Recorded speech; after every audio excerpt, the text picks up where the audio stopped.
আজ থেকে ঠিক ৬০ বছর পরে আপনি মারা যাবেন। এটা অস্বাভাবিক কিছু নয়। পৃথিবীর প্রায় প্রতিটি মানুষই একদিন না একদিন পৃথিবী ছেড়ে চলে যায়, কিন্তু যদি সেই ৬০ বছর আপনি পৃথিবীতে না কাটিয়ে মহাকাশে কাটান, আর যদি আপনার মহাকাশ যান এমন একটি গতিতে চলতে পারে যা আলোর গতিকেও ছাড়িয়ে যায়, তাহলে আপনার কাছে কেটে যাবে মাত্র ৬০ বছর, কিন্তু পৃথিবীতে হয়তো কেটে যাবে হাজারো বছর, হয়তো লাখো বছর, হয়তো এমন এক ভবিষ্যৎ যেখানে মানুষের অস্তিত্বই থাকবে না।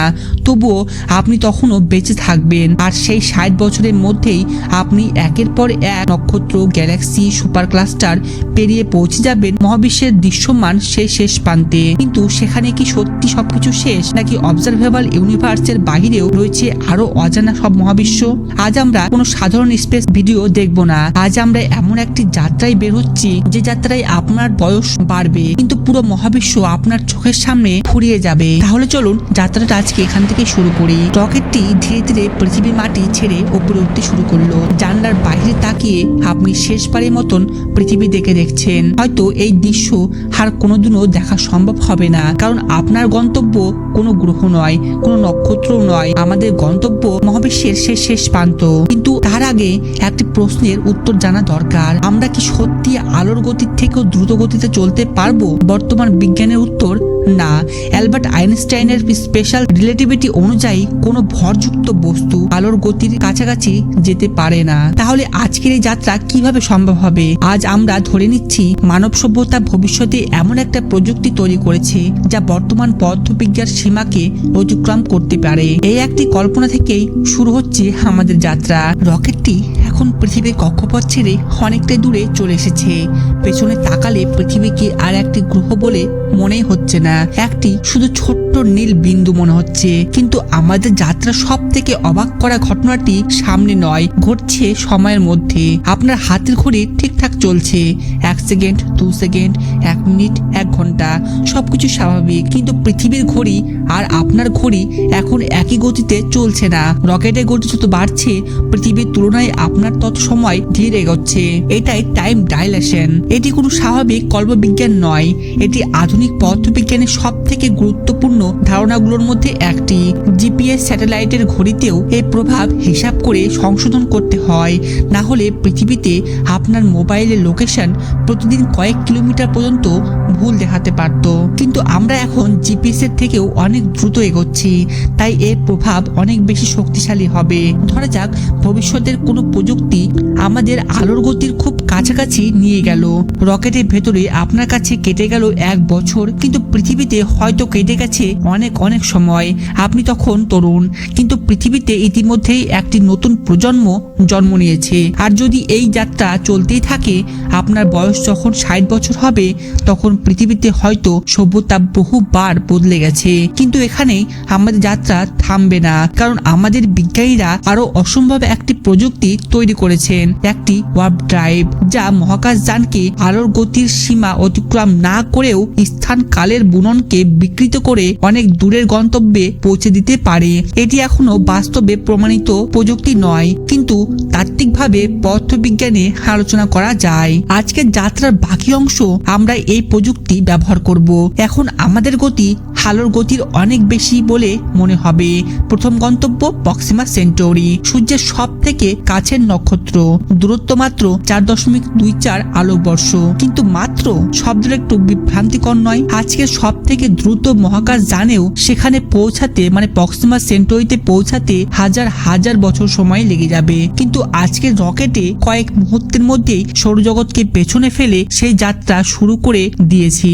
পেছনে সূর্য এখন আর একটি নক্ষত্র নয়, একটি উজ্জ্বল বিন্দু। আর সামনে প্রথমবারের মতন দেখা যাচ্ছে আরেকটি সূর্য, প্রক্সিমা সেন্টাউরি। প্রক্সিমা সেন্টাউরি আমাদের সূর্যের মতন নয়, এটি একটি রেড ডোয়ার্ফ স্টার। এই ধরনের নক্ষত্র মহাবিশ্বে সব থেকে বেশি দেখতে পাওয়া যায়। এগুলো আকারে ছোট, তুলনামূলক ঠান্ডা, কিন্তু জ্বালানি খুব ধীরে, খুব আস্তে খরচ করে। ফলে এমন নক্ষত্র লক্ষ নয়, ট্রিলিয়ন বছরেরও বেশি বেঁচে থাকতে পারে, যা সূর্যের সম্ভাব্য আয়ুর থেকে অনেকটাই বেশি। কিন্তু বিজ্ঞানীদের আগ্রহের আসল কারণ এই নক্ষত্র নয়, এর চারপাশে ঘুরছে একটি বিশেষ গ্রহ, প্রক্সিমা সেন্টাউরি বি। এই গ্রহ গ্রহটির ভর পৃথিবীর কাছাকাছি। এটি তার নক্ষত্রের হ্যাবিটেবল জোনেও ঘুরছে, অর্থাৎ যদি সেখানে উপযুক্ত বায়ুমণ্ডল থাকে তাহলে তরল জল থাকতে পারে। যেখানে তরল জল থাকার সম্ভাবনা থাকে সেখানে বিজ্ঞানীরা প্রথমে প্রাণের সন্ধান খুঁজবেই। তবে এখন পর্যন্ত সেখানে জীবনের কোনো প্রমাণ পাওয়া যায়নি।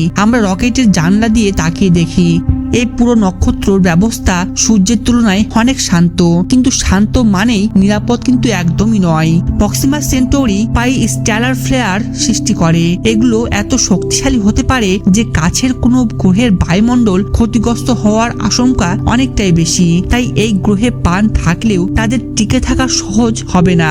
আমাদের রকেট আবার গতি বাড়াতে শুরু করলো, কারণ আমরা শুধু একটি নক্ষত্র দেখতে আসিনি, আমাদের সামনে অপেক্ষা করছে কোটি কোটি নক্ষত্রের এক বিশাল শহর মিল্কি ওয়ে, যেখানে রয়েছে শত শত বিলিয়ন নক্ষত্র আর হয়তো তারও বেশি গ্রহ। যেখানে পৌঁছানোর পরই প্রথমবার আমরা বুঝবো মহাবিশ্ব আসলে কতটা বড়। পেছনে তাকালে প্রক্সিমা সেন্টাউরি আর সূর্য দুটোকেই এখন পাশাপাশি দুটি ক্ষুদ্র আলোর বিন্দুর মতন দেখাচ্ছে। দুটোর মাঝেই বিশাল দূরত্ব। এই গতির কাছে তেমন কিছুই নয়, কিন্তু সামনে যা দেখা যাচ্ছে সেটা শুধু একটি নক্ষত্র নয়, এটা যেন আলো দিয়ে তৈরি একটি বিশাল নদী। এটাই আমাদের মিল্কি ওয়ে গ্যালাক্সি। এখানে আমাদের সূর্য জন্মেছিল প্রায় 4.6 বিলিয়ন বছর আগে, আর এই গ্যালাক্সিতেই রয়েছে আমাদের পৃথিবী। কিন্তু বাইরে থেকে দেখলে বোঝা যায় আমাদের পুরো সৌরজগৎ একটি বিশাল গ্যালাক্সির একটি ক্ষুদ্র ধূলিকণার সমান। মিল্কি ওয়ের ব্যাস প্রায় 1 লক্ষ আলোকবর্ষ।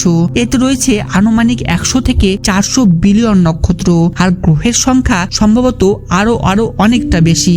অর্থাৎ শুধু একটি গ্যালাক্সিতেই পৃথিবীর মতন গ্রহের সংখ্যা হতে পারে কয়েকশো কোটি।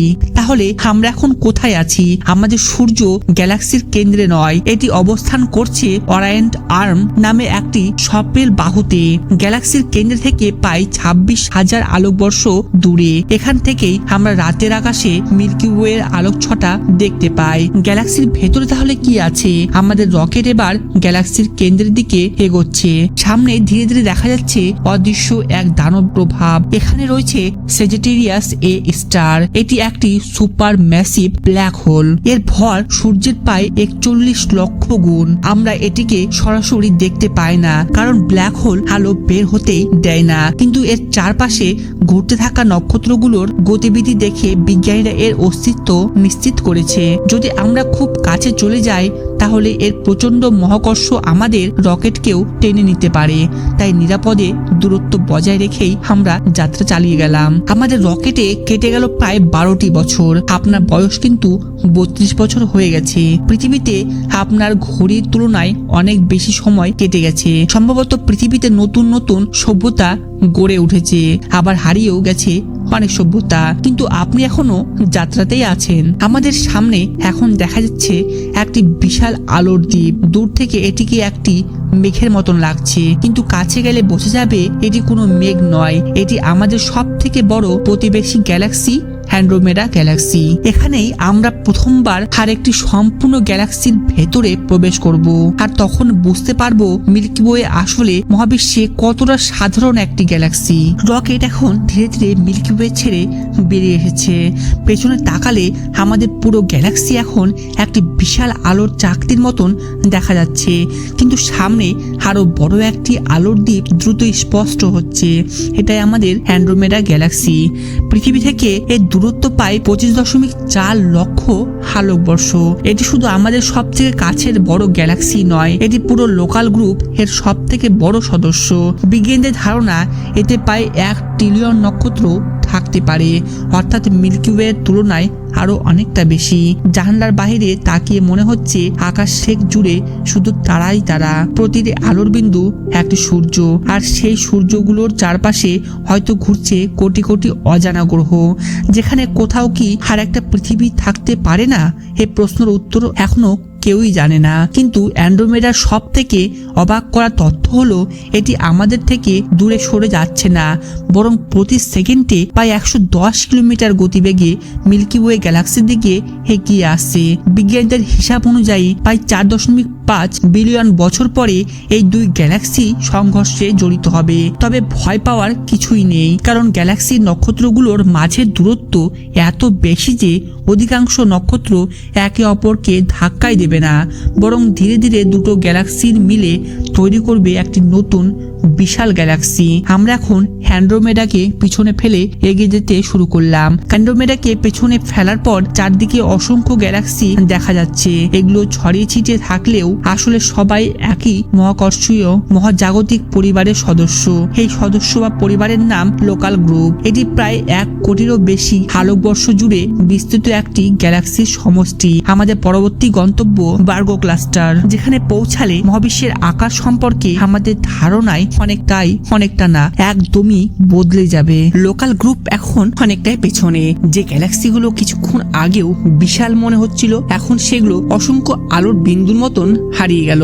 সামনে দেখা যাচ্ছে আরো বিশাল একটি কাঠামো। এটি কোনো একক গ্যালাক্সি নয়, এটি ভার্গো ক্লাস্টার। এটি পৃথিবী থেকে প্রায় 5 কোটি 40 লক্ষ আলোকবর্ষ দূরে অবস্থিত। এখানে রয়েছে প্রায় 1300 থেকে 2000টি গ্যালাক্সি। এই গ্যালাক্সি আমাদের মিল্কি ওয়ে থেকেও বড়, আবার কিছু এত ছোট যে তাদের আলো খুঁজে পেতেই অত্যন্ত শক্তিশালী টেলিস্কোপ লাগে। জানলার বাহির তাকালে মনে হচ্ছে আকাশে যেন হাজার হাজার আলোর দ্বীপ ভেসে বেড়াচ্ছে। আমাদের রকেট আরো কিছুটা গতি বাড়ালো। এবার আমরা শুধু গ্যালাক্সি নয়, গ্যালাক্সির বিশাল পরিবেশগুলোকেও পেছনে ফেলে যাচ্ছি। সামনে দেখা যাচ্ছে এমন একটা কাঠামো যার আকার কল্পনা করাও কঠিন। এটি ল্যানিয়াক্রেয়া সুপার ক্লাস্টার। ল্যানিয়াক্রেয়া কথাটির অর্থ কি? এর অর্থ অপরিমেয় স্বর্গ। নামটির মতোই এর আকারও অবিশ্বাস্য। এটি প্রায় 52 কোটি আলোকবর্ষ জুড়ে বিস্তৃত। এখানে রয়েছে প্রায় 1 লক্ষেরও বেশি গ্যালাক্সি। আমাদের মিল্কি ওয়ে, লোকাল গ্রুপ, এমনকি ভার্গো সুপার ক্লাস্টার, এসব এই বিশাল সুপার ক্লাস্টারের একটি ক্ষুদ্র অংশ। যদি এই পুরো সুপার ক্লাস্টারকে পৃথিবীর সমান বড় ধরা হয়, তাহলে আমাদের সৌরজগৎ হবে একটি ধূলিকণার থেকেও অনেকটাই ছোট। এই মুহূর্তে আমরা প্রথমবার উপলব্ধি করছি আমরা মহাবিশ্বে কতটা ক্ষুদ্র। আমরা আরো কিছুটা আগে গেলাম, হঠাৎ করেই সবকিছু বদলে গেল। চারদিকে গ্যালাক্সির সংখ্যা কমতে শুরু করলো। আরো কিছু দূরে এগোতে প্রায় সম্পূর্ণ অন্ধকার। কোনো বিশাল গ্যালাক্সি নেই, কোনো উজ্জ্বল নীহারিকা নেই, শুধু অসীম শূন্যতা। আমরা প্রবেশ করেছি বুটিস ভয়েটে। এটি মহাবিশ্বের সবচেয়ে রহস্যময় অঞ্চলগুলোর মধ্যে একটি। এর ব্যাস প্রায় 33 কোটি আলোকবর্ষ। এত বড় একটি অঞ্চলে বিজ্ঞানীরা মাত্র অল্প সংখ্যক গ্যালাক্সি খুঁজে পেয়েছে। এটি এতটাই ফাঁকা যে যদি আমাদের মিল্কি ওয়েকে এখানে এনে রাখা হয়, তাহলে চারপাশে কোটি কোটি আলোকবর্ষ পর্যন্ত আর কোনো বড় গ্যালাক্সি নাও দেখা দিতে পারে। আজও বিজ্ঞানীরা নিশ্চিত নন এই বিশাল অঞ্চলটি এত ফাঁকা কেন।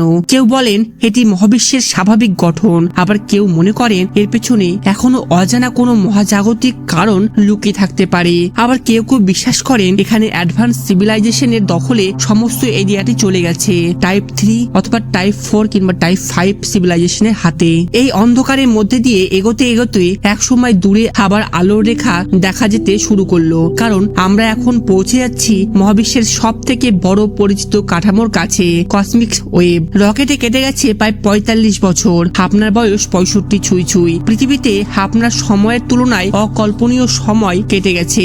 মানব সভ্যতা হয়তো সম্পূর্ণ বদলেও গেছে, কিন্তু আমাদের যাত্রা এখনো শেষ হয়নি, কারণ সামনে অপেক্ষা করছে অবজারভেবল ইউনিভার্স, এর শেষ প্রান্ত 90 বিলিয়ন আলোকবর্ষ। কিন্তু এখানেই একটি বিষয় অনেককেই ভুল বোঝায়। অনেকে মনে করে 93 আলোকবর্ষ মানে পুরো মহাবিশ্ব। আসলে তা নয়, এটি শুধু সেই অংশ। সেখানকার আলো বিগ ব্যাং এর পর থেকে 13.8 বিলিয়ন বছর ধরে ভ্রমণ করে আজ পর্যন্ত আমাদের কাছে এসে পৌঁছেছে। মহাবিশ্ব ক্রমাগত প্রসারিত হচ্ছে, তাই অনেক গ্যালাক্সি এখন আমাদের থেকে আলোর গতির থেকেও বেশি দ্রুত হারে সরে যাচ্ছে। সেখানে গ্যালাক্সিগুলো নিজেরা আলোর চেয়ে দ্রুত গতিতে চলছে না, মহাবিশ্বর স্থান নিজেই প্রসারিত হচ্ছে। সেই কারণেই আমরা এখনো তাদের আলো দেখতে পাবো না। আজ আমরা সেই দৃশ্যমান সীমানায় দাঁড়িয়ে আছি। রকেটে কেটে গেছে প্রায় 60 বছর। আপনার বয়স 80 বছর। পৃথিবীতে কেটে গেছে 100 কোটি বছর। এক মুহূর্তের জন্য ভাবুন, আপনি যখন পৃথিবী ছেড়েছিলেন তখন মানুষ মাত্র একটি গ্রহের সভ্যতা ছিল। আজ 100 কোটি বছর কেটে গেছে। যদি মানব সভ্যতায় এই পুরো সময় ধরে টিকে থাকে, তাহলে তার তারা আজ আর সেই মানুষ থাকবে না। জেনেটিক পরিবর্তন, কৃত্রিম বুদ্ধিমত্তার সাথে একত্রিত হওয়া, সাইবারনেটিক শরীর অথবা সম্পূর্ণ ডিজিটাল চেতনা, মানুষের রূপও হয়তো বদলে গেছে।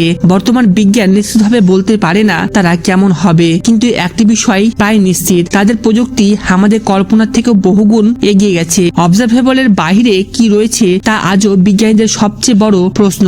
বর্তমান মহাজাগতিক মডেল বলছে খুব সম্ভবত এর বাইরে অনেক একই রকমের অসংখ্য গ্যালাক্সি রয়েছে। হয়তো মহাবিশ্বের কোনো শেষই নেই। আবার কিছু তত্ত্ব বলছে আমাদের এই মহাবিশ্ব হয়তো আরো বড় এক বাস্তবতার ক্ষুদ্র অংশ। তবে যাই হোক, আজকের এই ডকুমেন্টারি ভিডিও আপনাদের কেমন লাগলো সেটি অবশ্যই একটু কমেন্ট করে জানাবেন। যদি ভালো লাগে তাহলে এই অ্যাস্ট্রোনমিক স্পেস চ্যানেলটিকে সবাই সাবস্ক্রাইব করে রাখবেন। দেখা হচ্ছে খুব তাড়াতাড়ি পরবর্তী আরেকটি ভিডিওতে। সবাই সুস্থ থাকেন, সাবধানে থাকেন। দেখা হচ্ছে খুব তাড়াতাড়ি। ধন্যবাদ।